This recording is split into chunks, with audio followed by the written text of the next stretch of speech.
Yeah, you move. Whatever hand you hit, you move to that side. Left hook, pound! You gotta think of throwing punches. Your job is to throw punches. Dog with sheep, it will become a sheep.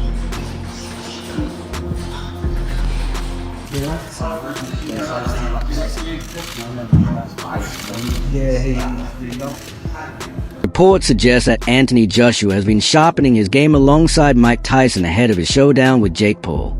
Joshua has been revisiting classic Tyson-era training methods to fine-tune his technique, zeroing in on sharper strategy, improved timing, and explosive power.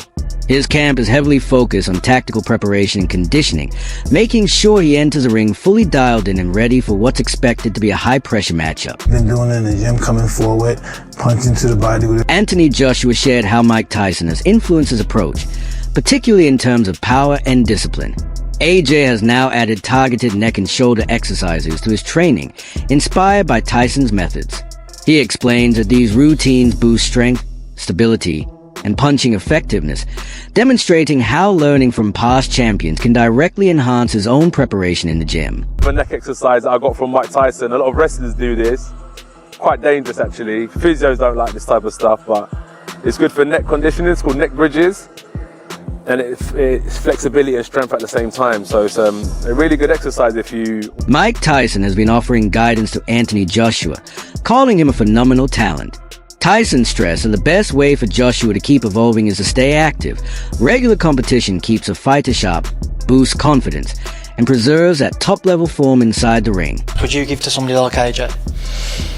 That he has a lot of talent and not to get discouraged. He only loses when he quits. When you quit, all the doors of opportunities close. You know what I mean? You have to be game. And then don't get discouraged if you lose. Listen, you just lost. You may have got $30 million. I just think the more time you lay off, the worse you get. You have to fight to be the best. You have to do it. Anthony Joshua is grinding hard in camp, blending in elements inspired by Mike Tyson's approach. He has added focused neck strength drills and power exercises to boost toughness and striking force, while zeroing in on conditioning, speed, and cleaner technique. Each workout is built to elevate his punch impact, footwork, and endurance. It all reflects how committed AJ is to sharpening every part of his game and asserting dominance once he steps back into the ring.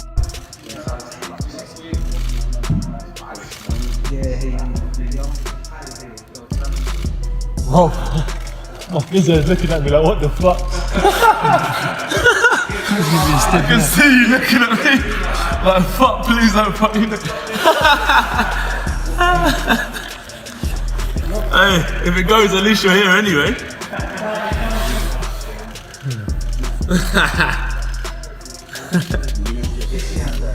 You know, 43,000 tuned in.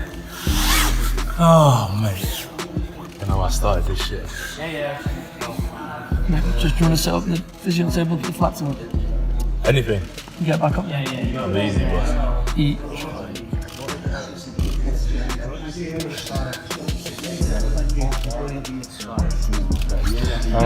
Showdown sent me a lovely picture of me. Eddie Hearn has been firm in saying that Anthony Joshua would come out on top if a matchup with Jake Paul ever took place. He explains that while Jake Paul isn't viewed as a high-level boxer or major figure in the traditional boxing world, it would be wrong to assume Joshua would walk through him without effort.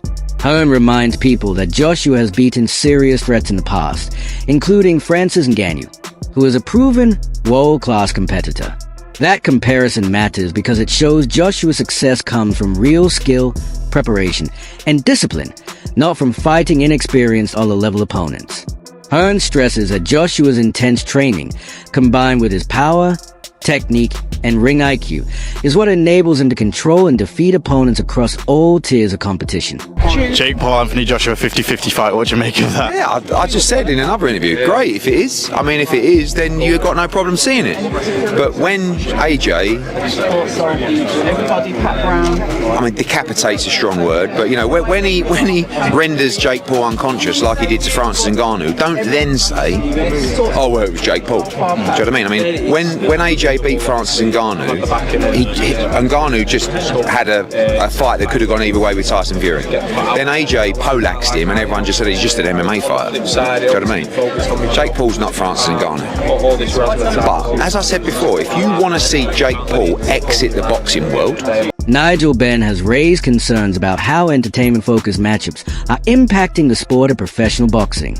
He feels that when influencers, celebrities, or social media figures step into the ring, it creates an imbalance where lifelong fighters, who train relentlessly and compete at elite levels, are not rewarded fairly. Ben notes that the earnings for genuine professional boxers are often relatively small when compared to the massive payouts offered in high-profile crossover events built around hype and viral attention. These spectacle-style fights attract huge audiences and major sponsorships, leading to enormous paydays for participants who may lack the experience or skill of seasoned pros. Ben argues that this growing trend risks damaging the sport by devaluing the dedication and hard work of fighters who have spent years mastering their craft. Bit of rumours around today, Anthony Joshua and Jake. No. I'm not even really entertaining that. It's just not. Being a two-time heavyweight champion of the world, it's I don't know, YouTubers. I'm not really into all them influencers coming in there, and it's like some boxers that really work their butt off, don't get paid like what these guys are getting. And Anthony Joshua being a former world champion should be fighting someone in the top 5, top 10. So I really got much time to talk about that. Not interested, really. Bad for boxing? Well, not bad for boxing. If people want to pay to watch it, then who am I? I'm just giving you my opinion. Who's not worked his way through the ranks to earn that shot at the former world champion? No, not at all. Australian boxing. Who are you a fan of? Obviously got good fighters out there. Joe's my type of fighter. He's very spiteful, and he's just another level, really. I don't think there's no better cruiserweight around. Oladipo breaks down the financial angle behind a potential Anthony Joshua versus Jake Paul matchup. From his perspective, it would make little sense for Joshua to pass on a payday that could reach around $100 million. For someone with Joshua's experience and resume, the threat Jake Paul presents is relatively small compared to the enormous payout on the table, turning the bout into a classic low-risk, high-reward opportunity. Oladipo points out that purses of this size are extremely uncommon in boxing, even for elite champions, so capitalizing on it would be a smart business decision. He adds that Joshua is in a unique position where he can secure life-changing money while facing an opponent who lacks the depth of professional experience that top-tier boxers typically bring. Right, if someone knocks on your door and says, "Do you want to fight Jake Paul for $100 million?" you're like, you'd be stupid to say no. No, I don't want that $100 million for what would be and will be and should be easy work for AJ. Like, well, why are you going to turn down $100 million? AJ should and could knock out Jake Paul in a round. Like, if Jake Paul was over here fighting under our British Boxing Board of Control, I don't think it would be a Southern Area cruiserweight champion. AJ is a former unified heavyweight champion of the world that I still believe is a top 10 heavyweight in the world. Like, AJ should be able to destroy him. AJ is going to be 60 pounds or so bigger than him. AJ hits like a truck. AJ is a better boxer. Like, this is a large segment of boxing supporters has been outspoken in their disapproval of potential Anthony Joshua versus Jake Paul fight. Many believe the matchup is one of the biggest insults to professional boxing, pairing an accomplished former heavyweight champion with a social media figure who lacks real experience in the traditional boxing scene. Fans argue that Joshua taking this fight could derail a far more meaningful showdown with Tyson Fury, a legitimate and highly challenging heavyweight rival. To these critics, the bout seems driven more by financial motivation than by competitive value or respect for the sport's tradition. Online discussions and fan forums are filled with complaints about the imbalance, with many questioning whether Joshua's reputation might suffer if he chooses to participate in such a spectacle. Indeed, Anthony Joshua gets in the ring with YouTuber Jake Paul, and that's what he is, YouTuber Jake Paul. Would you watch it?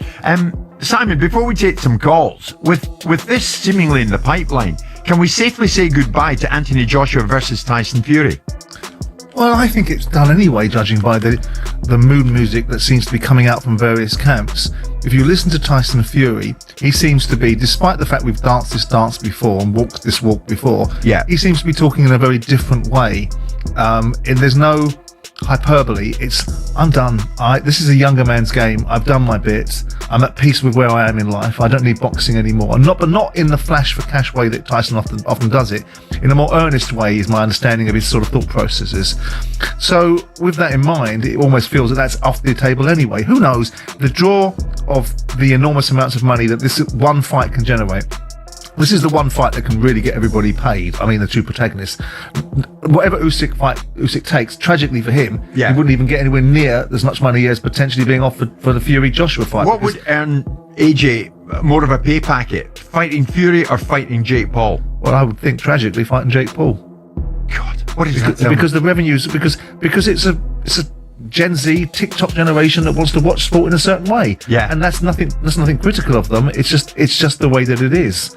And that's the circumstances of social media and the platforms that people like Jake Paul are able to cross over. It's not a case of people in the mainstream should be dinosaurs. The digital world and those opportunities and those platforms are marvelous places. And you know, you heard me talking about Mark Goldbridge the other day and the commercial deal that he did with the Bundesliga. And we can be sniffy about their level of content, or we can accept that there's a place for everybody. It's interesting that still the digital world and... Experts point out that Jake Paul stepping into the ring with Anthony Joshua represents a major jump in the level of competition compared to his previous fights. Unlike the older or retired opponents he has faced in the past, Joshua is a current elite professional with experience against top-tier fighters. This move forces Paul to elevate his training, strategy, and mindset, as he can no longer depend on competing against fighters who are past their peak or lack serious ring experience. Analysts emphasize that while Paul remains the underdog, this matchup presents a far more realistic test of his skills, giving him a chance to show tangible growth and development. Maybe even bigger than the Mike Tyson fight. It's hard to say really. Tyson was a big name, but it's going to do numbers regardless, because Joshua is a big name, and then people are going to be tuning in to see Jake Paul get knocked out. Right now, Eddie Hearn talks about Jake Paul taking this Joshua fight. I mean, my estimations of Jake Paul would go through the roof if he signs to fight Anthony Joshua, because I just can't believe in my mind that he would do something like that. I mean, Gervonta was a smart one because of his size. Like, you know, I think actually he would have had a lot of success against Jake Paul, but the size is a problem. But this would just be, you know, like if Jake Paul was to take the fight with AJ, you'd really have to maybe carry his balls in a wheelbarrow on the ring walk, you know, because AJ wouldn't mess around in there, you know. So it would be huge, but nothing to tell you it's close. Just a few conversations so far. Damn right, if Jake Paul takes this fight, he's got some major balls on him. And I know people hate influencer boxing, but come on, he's not fighting an old, retired, past the prime MMA fighter. No, he's fighting a legit boxer who's massive, 6'5", 6'6", jacked, 240, 250 pounds, shredded, power puncher. Do we need to remind ourselves of what Joshua did to Francis Ngannou? Francis Ngannou was coming off a pretty good performance over Tyson Fury. He didn't get the win in that fight, but you could argue that he did actually win that fight. And Ngannou, throughout his entire MMA career, in 4-ounce gloves, very rarely got hit. He could take a punch. He's got a big fat African head. Big thick neck, traps, back. He just can't really be hit. And look what Shane McGuigan has raised doubts about whether an Anthony Joshua versus Jake Paul fight will actually happen. He calls the idea somewhat far-fetched, questioning practical and logistical challenges that could prevent the bout from taking place. McGuigan notes that despite the media buzz and public interest, several obstacles, such as contract negotiations, promotional complications, and the physical and reputational risks, could stop the fight from moving forward. He also points out that, from a sporting perspective, the matchup might not make sense for Joshua if his main goal is to protect his competitive credibility. McGuigan's remarks echo the concerns of many in boxing who are cautious about putting entertainment and financial incentives above real athletic competition. We saw Anthony Joshua, Jake Paul reports. What do you make of it? And if we were to see AJ step in with Jake Paul? I said it yesterday, I'll say it again, I think it's farcical. I just don't see how it's going to materialise. I didn't think the tank fight would materialise, and it didn't. And you know, it's all good saying that you're going to box somebody, and then, you know, but until literally they're on the ring walk and in the ring, and I'm not going to believe it. Away from AJ, would you make of the Devin Haney and Brian Norman Jr. fight next week? It's an interesting fight. Haney's up at 147. He looks good. He looks physically good. It's mad to think he's only 26 years of age.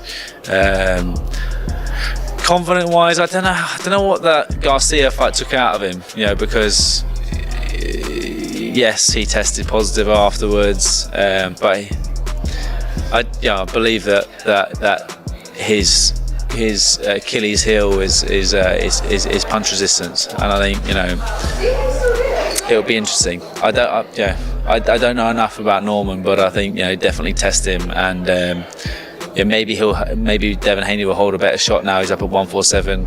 But yeah, it's an exciting matchup. You know, I think it's a. Analysts have observed a change in how Jake Paul is regarded in the boxing community. While he was once mainly seen as a celebrity or social media figure, he is starting to earn recognition as a serious boxer, partly due to the higher caliber of opponents he is now facing. This growing perception of Paul as a legitimate competitor is affecting how fans, coaches, and commentators evaluate him, leading to increased respect for his dedication and achievements. Experts emphasize that this doesn't put Paul on the same level as top-tier fighters like Joshua, but it does represent an important step toward greater credibility in the sport. I feel like the one that I was most clear from you was the Anderson Silva one. Where Anderson Silva had like one sick round where he's like, whoop, whoop, you know, doing it what Anderson Silva does and missing everything and cracks him and whatever. And then he just, like, the next few rounds, he's back to, like, just getting his butt kicked by Jake Paul and walking around, doesn't look the same. Yeah. But again, I don't think these guys are actually getting dropped to, like, faking. I think Jake Paul actually has that kind of power. I just feel like they kind of know the deal. Okay. Yeah, we're gonna fight. We're gonna fight. I make a lot of money. You make a lot of money, not as much money as me, but you make more money than you ever would. So you take it. You know, it is what it is. But I don't know. Kind of sucks to see all these legends, right? Like, of the sport. Like, you don't want to see that. You don't want to see this guy is losing to freaking Jake Paul. I will say I loved everything about the Tyson fight in the lead up, and then as I'm actually watching it, I'm like, this is actually fucked up. My bad. Yeah, it's like senior. Even when he turns around on. People are starting to view him more seriously, recognizing that he trains hard, studies boxing techniques carefully, and is willing to face tough opponents. This shift could have a big impact on his career, as being acknowledged for his skills may help him secure more competitive matches and higher profile fights in the future. Analysts note that, although he is still developing, the fact that he is gaining respect signals a significant change in perception and marks an important turning point for how crossover fighters are regarded within the boxing world. He probably knows some other stuff like... Right, how much Anthony Joshua made. Is he in debt? Does he have to do... You know, they know these... There's an outside motivation to want to do it, yeah. And then that's probably why guys like Tyson or whatever would like, well, yeah, I need to pay some bills. Let's do it. It also gets their name back out there, like in a big way. And it has to be a big enough name that people are interested at all. Yeah. And I think at this point, Jake Paul is taken a little more seriously than before. Like, if it was the first fight, I think it's a lot different. But then at this point, I think it's more like, oh yeah, it's a thing. It's an exhibition. It's a model. Yeah. This has got to be big money because even Anthony Joshua's last fight that he lost, he reportedly earned about 25 million pounds. And when he fought Francis Ngannou in March, he approximately made $50 million. Wow. So, like, rumor mill has it so that Jake Paul is set to potentially earn, Jake Paul might earn $92 million. That's it for today's video. Stay tuned. Until next time,